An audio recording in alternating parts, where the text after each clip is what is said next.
Cette séquence est une application de synthèse relative à un système de perçage automatisé. Le plan des activités comporte les éléments suivants.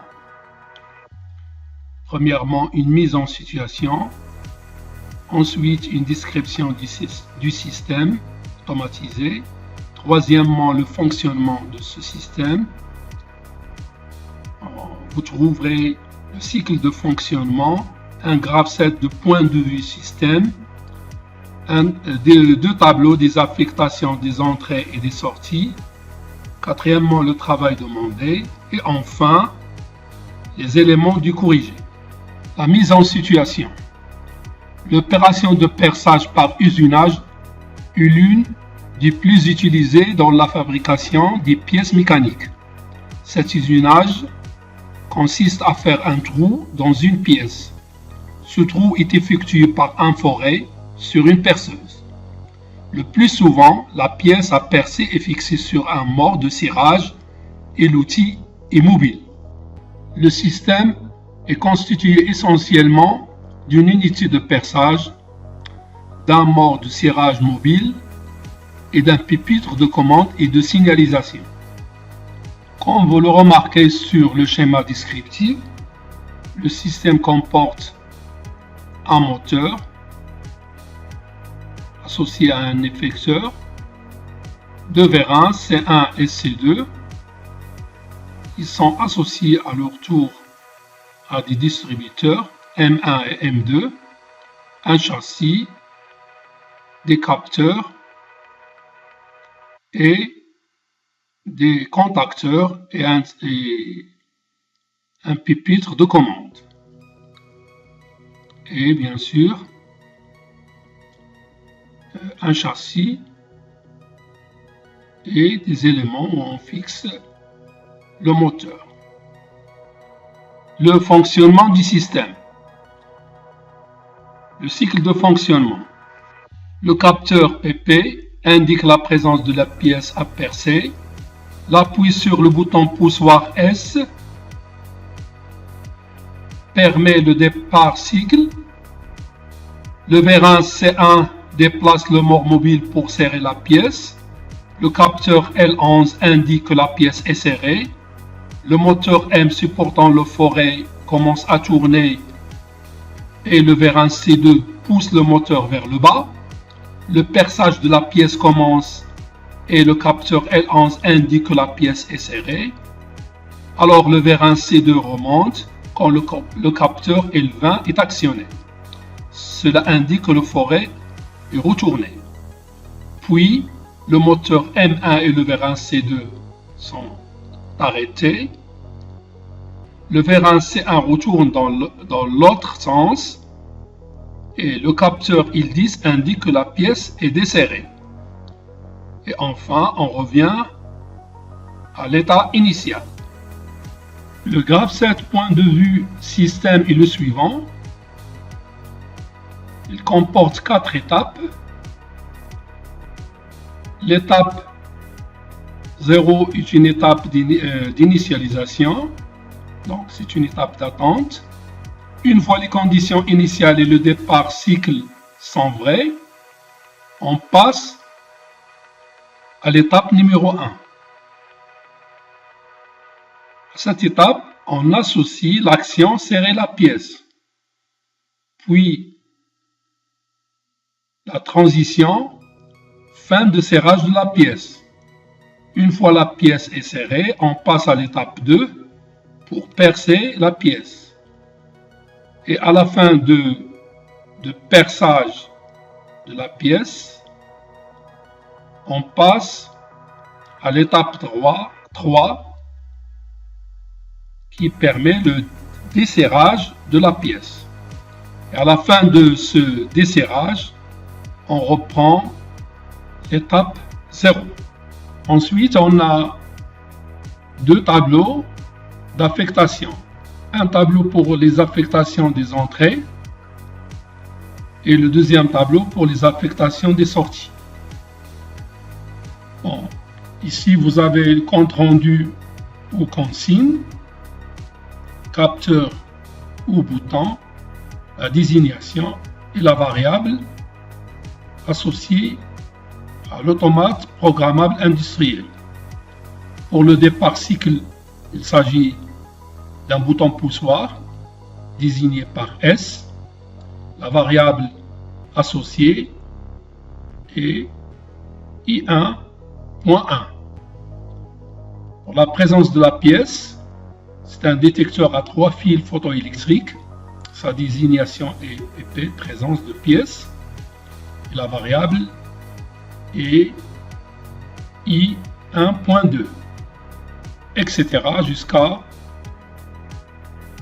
compte rendu ou bien consigne, mort de serrage reculé. Donc il s'agit d'un détecteur de fin de course désigné par IL10, variable associée et I1.6. Pour les affectations de sortie, à chaque action, on a un préactionneur et une variable API. Pour l'action sortir la tige de vérin C1, on a le préactionneur 1S1 et la variable EQ 2.1. Rentrer la tige de vérin C1, préactionneur est IS0. La variable est Q2.2, etc. jusqu'à mettre en marche le moteur. Préactionneur est un contacteur électromagnétique. La variable est Q2.5. Tous ces 4 préactionneurs sont en relation avec les distributeurs. Quatrièmement, le travail demandé en tenant compte du graph-set point de vue système et des tableaux numéro 1 et numéro 2, vous allez déterminer le graph-set point de vue partie commande et le graph-set point de vue API et vous allez élaborer le programme en langage ladder du système. Les éléments du courrier. Après le placement de la pièce aperçue manuellement par l'opérateur et la présence de la pièce, ici on appuie sur le bouton poussoir S et que le mort est rentré ou bien reculé et on a la montée du forêt, alors on passe à l'action de sortie du vérin C1. Si le mort est avancé,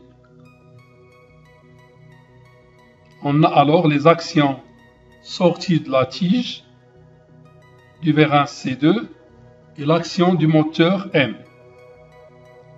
À la fin de la descente du forêt, on a l'action qui est rentrée du vérin C2 et la montée du moteur. Et une fois on détecte la montée du forêt, on a la rentrée du vérin C1. Et enfin, une fois la fin de course L10 est actionné, le mort de cirage rentre ou recule. Et c'est la fin de la rentrée du mort de serrage. Enfin, le cycle reprend. Pour le graph-set point de vue commande API, on associe à chaque action un préactionneur